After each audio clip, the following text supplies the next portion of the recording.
মধ্যপ্রাচ্যে নতুন বিস্ফোরণ, সংঘাতের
পড়েছে অনিশ্চয়তার মুখে।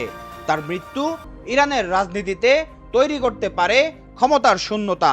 কার হাতে যাবে সর্বোচ্চ নেতৃত্ব? কঠোরপন্থীরা আরো শক্তিশালী হবে, নাকি শুরু হবে ক্ষমতার লড়াই? এদিকে ইসরায়েলের সঙ্গে উত্তেজনা চরমে। সীমান্তে সেনা মোতায়েন, আকাশে যুদ্ধবিমান আর কূটনীতিতে চরম সতর্কতা, যেন যুদ্ধের আগে নীরবতা। খামেনির মৃত্যুর পর ইরান কি আরো আক্রমণাত্মক হবে, নাকি নতুন নেতৃত্ব নেবে ভিন্ন কূটনৈতিক পথ? বিশ্ব এখন তাকিয়ে আছে মধ্যপ্রাচ্যের দিকে। পরবর্তী প্রতিটি সিদ্ধান্তই বদলে দিতে পারে বৈশ্বিক নিরাপত্তার সমীকরণ। Aminul Islam, Asian television.